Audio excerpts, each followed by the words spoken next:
1 subscribe করুন, bell বাটনে click করুন।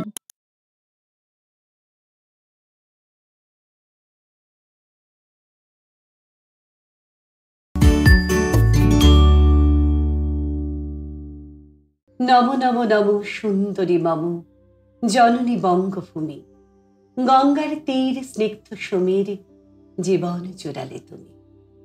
নমস্কার, কথা ও কবিতায় আপনাদের স্বাগত। মঙ্গলবার মানে সোমবার থেকে মনে হয় যে মঙ্গলবারে আপনাদের কাছে কোন অতিথিকে হাজির করব, কি কবিতা শোনাবো, এবং আপনারা অধীর আগ্রহে থাকেন আজ স্টুডিওতে আমাদের সঙ্গে কে আছেন। সত্যি কথা বলতে আমাদের অভিজ্ঞতা একেবারে ভিন্ন ভিন্ন। আজকে এমন একজন পেয়েছি ব্যক্তিত্ব এবং একজন মানুষকে অত্যন্ত গুণী, যিনি পেশায় শিক্ষক কিন্তু খুব নার্ভাস। বলছেন এটা আমার নেশা, কবিতা, কিন্তু ভালোবাসা অগাধ। যেখানে ভালোবাসা আছে সেখানে অবশ্যই সুন্দর স্বচ্ছতা আছেই আছে। পরিচয় করিয়ে দিয়ে এমন একজন মানুষ আমাদের সঙ্গে রয়েছেন প্রদীপ কুমার দাস। নমস্কার প্রদীপ বাবু। নমস্কার দিদি। আপনি যে চেয়ারে বসে আছেন সেটাই বহু গুণী মানুষরা একদম যারা অনুষ্ঠান করে গেছেন। আমাদের কথা কবিতা দেখা হয়, হ্যাঁ, অনেকগুলো এপিসোড আমি দেখেছি। তবে যখন সায়নদা আমাকে ফোন করেছিল তখন আমি বলেছিলাম যে আমার একটা রিকোয়েস্ট আছে, এই যে চেয়ারটা আমি বসে আছি আমার পাশে একটা চেয়ার দেওয়া হোক। আসলে এই চেয়ারে বসেই আমি যার পায়ের কাছে বসে যেটুকু শিখেছি সেটা হচ্ছে সুমন্ত্র সেনগুপ্ত, শঙ্খমালার কর্ণধার। তো এই চেয়ারটার বসার মতো যোগ্যতা সত্যিই নেই, এরকম সত্যি আমার হাত পা কাঁপছে। সত্যি সত্যি যেটাতে ভালোবাসা থাকে সেখানে একটু ভয়টা বেশি থাকে যে আমি কি পুরোটা এর বেশি মাত্রায় আছে আমার। যেটা আমি স্বপ্ন দেখি বা যে কবিতাটা স্বপ্ন দেখে আমি আজকে এই চেয়ারে এসেছি সেটা আমি আজকে করতে পারবো তো। কিন্তু আমার অনেক অনেক শুভকামনা রইল শুরুতেই। নিশ্চয়ই পারবেন আপনি।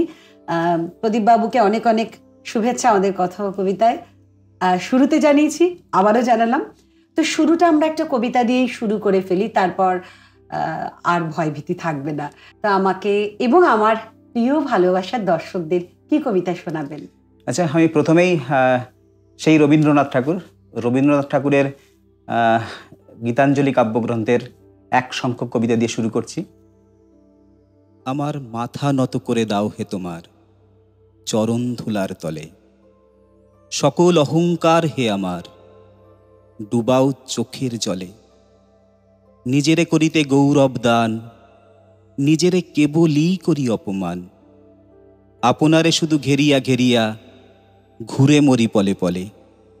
সকল অহংকার হে আমার ডুবাও চোখের জলে। আমারে না যেন করি প্রচার আমার আপন কাজে, তোমারই ইচ্ছা করো হে পূর্ণ আমার জীবন মাঝে। যাচি হে তোমার চরম শান্তি, পরাণে তোমার পরম কান্তি, আমারে আড়াল করিয়া দাঁড়াও হৃদয় পদ্ম দলে। সকল অহংকার হে আমার ডুবাও চোখের জলে। বাহ, এই তো কি সুন্দর শোনালেন। আমার মাথা নত করে দাও হে তোমার চরণ ধুলার তলে। এটা বোধহয় গুরুকেই বলা হলো নাকি? আমার মনে হলো একদম তাই। আসলে এটা হয় আমাদের, যিনি আমাদেরকে বড় করে তুলছেন সন্তান স্নেহে, এখানে বয়সটা ম্যাটার করে না। এখানে হচ্ছে তার শ্রদ্ধা, তার আদর, তার স্নেহ, তার যে শেখানোর যে পদ্ধতি, সবকিছু নিয়ে তো শ্রদ্ধা আসে। শ্রদ্ধা একদিনের নয়, বহুদিনের। তো সেই অঞ্জলিটা দিতে পারার মধ্যেও তো একটা অফুরান খুশি, তৃপ্তি। একদম একদম। তো আমার মনে হয় সেটা অবশ্যই আপনি দিতে পেরেছেন। কোন স্কুলে পড়ান? আমার এখন বর্তমান স্কুল হচ্ছে ভদ্রেশ্বরে, তেলেনিপাড়া ভদ্রেশ্বর হাই স্কুল। এর আগে আমার দুটো স্কুল পরিবর্তন হয়ে গেছে। একদম প্রথম জয়েন করেছিলাম রানাঘাটে একটা স্কুলে, নন্দীঘাট আদর্শ বিদ্যানিকেতন, সেখানে 4.5 বছর। তারপরে আমি সেখান থেকে আবার পরীক্ষা দিয়ে 2007 সালে কৈকালা হাই স্কুল। মানে অনেকগুলো অভিজ্ঞতা সঞ্চয় করেছেন, বিভিন্ন স্কুল, বিভিন্ন পরিবেশ। সেখানে ছাত্রছাত্রীদের সঙ্গে কবিতা, কখনো স্কুলের অনুষ্ঠানগুলোতে এগিয়ে যাওয়া, পরের দিকে শুরু করেছিলাম আমি। পরের দিকে তা আগে হয়নি। আসলে আমার এই কবিতার জার্নিটা বলছিলাম আমি এখানে আসার আগে, যে খুব কম দিনের আর কি, মানে বলতে গেলে একটু অন্যরকম লাগবে আর কি। না, একদম অন্যরকম লাগবে না। এটা তো আপনার কথা শুনে অনেকে সাহস পাবে যে শুরুটা আমরা করতেই পারি, যে কোনো বয়স একটা সংখ্যা। একদম একদম। আসলে আমি যে কবিতা আবৃত্তি শিখবো এরকম ভাবে আমি শঙ্খমালায় আসিনি। আমার আবার একটু অন্য রকমের অভ্যাস আছে, ভালো না লাগলে পালিয়ে যাই। তো এখানেও সেই ঘটনাই ঘটেছিল। 2006 প্রথম দিক বা মাঝামাঝি হবে, আমি তখন নন্দীঘাট আদর্শ বিদ্যানিকেতন স্কুলে পড়াই আর কি। ওখানে একটি ছেলে নতুন জয়েন করে, সে শঙ্খমালা স্টুডেন্ট। তো আমার খুব মনে হতো প্রথম থেকেই, আসলে আমার বেড়ে ওঠাটা সীমান্তবর্তী একটা অঞ্চল, বনগার কাছে আংরাইল বলে। আচ্ছা। এবং আমি ছোটবেলায় কাকার বাড়িতে মানুষ, সেখানে একদম গ্রামের একটা পরিবেশ। কোনোদিন কবিতা শিখতে যাওয়া, আবৃত্তি শিখতে মানে যাওয়া অন্য না, সাংস্কৃতিক সে তো কোনো পরিমণ্ডলই ছিল না। তাছাড়া যা হয় আর কি, অন্য কোথাও থাকতে গেলে কোথাও তো একটা বার্ডেন থাকে। ওখানে করলাম, আমি মাধ্যমিক পরীক্ষা দিয়ে আমি বাড়ি ফিরলাম। বাড়ি আমার হুগলিতে। এরপরে তো পড়াশুনো চললো, পড়তে পড়তেই প্রায় 2003 সালেই গ্রাজুয়েশন শেষ করেই চাকরিতে জয়েন, তারপরে MA করা। এবার আমার খুব মনে হতো আমি যে পেশাটাই আছি, এই পেশাটাতে ভালো করে কথা বলতে হবে, না কথা বলতে পারলে ছেলেমেয়েরা আমাকে নেবে না। তো আমার মনে হয়েছিল যে আমি তখন, আমার তো কোথাও একটা আঞ্চলিক টান ছিল, যেহেতু আমি সীমান্তবর্তী অঞ্চলে ছোটবেলা থেকে মানুষ। তো আমার খুব মনে হতো যে যারা ভালো কথা বলতো আমি তাদের দিকে হাঁ করে তাকিয়ে থাকতাম, যে আমি যদি এরকম বলতে পারতাম কোনো দিন। তো সেই থেকেই আমি শঙ্খমালায় গেলাম। ওখানে তো বিরাট একটা পরিমণ্ডল, সেখানে গিয়ে সত্যি বলতে নিজেকে মানিয়ে নিতে পারিনি।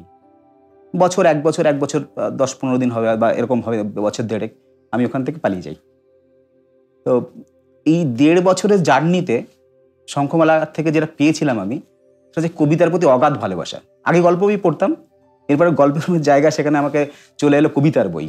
তাহলে এটা কতটা একটা শিক্ষণীয় বিষয়। আমাদের সময় খুব কম, বেশি গল্প করলে কবিতা একদম, শোনা একদম, যাবে না, একদম। সেজন্য একটু কবিতায় আমাদের Yes. প্রবেশ করতে হচ্ছে। তবে গল্পটা সত্যি সত্যি অনেকটা মানে শক্তি যোগাবে সকলকে।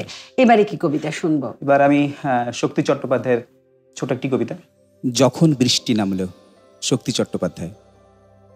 বুকের মধ্যে বৃষ্টি নামে, নৌকা টলমল, কুল ছেড়ে আজ অকুলে যাই, এমনও সম্বল নেই নিকটে, হয়তো ছিল বৃষ্টি আসার আগে। চলচ্ছক্তিহীন হয়েছি, তাই কি মনে জাগে পোড়ো বাড়ির স্মৃতি, আমার স্বপ্নে মেশা দিনও। চলচ্ছক্তিহীন হয়েছি, চলচ্ছক্তিহীন। বৃষ্টি নামল যখন আমি উঠোন পানে একা, দৌড়ে গিয়ে ভেবেছিলাম তোমার পাবো দেখা, হয়তো মেঘে বৃষ্টিতে বা শিউলি গাছের তলে। আজানো কেশ ভিজিয়ে নিচ্ছ আকাশ ছেঁচা জলে, কিন্তু তুমি নেই বাহিরে, অন্তরে মেঘ করে ভারী ব্যাপক বৃষ্টি আমার বুকের মধ্যে ঝরে। খুব ভালো। এই তো আস্তে আস্তে অনেক ভালো ভালো কবিতা আমরা পাচ্ছি, আরো কবিতা শুনবো। ওই সময় হয়ে যায়, আমাদের একটু বিরতি নিতে হয়। সঙ্গে থাকুন, ফিরে আসছি খুব তাড়াতাড়ি।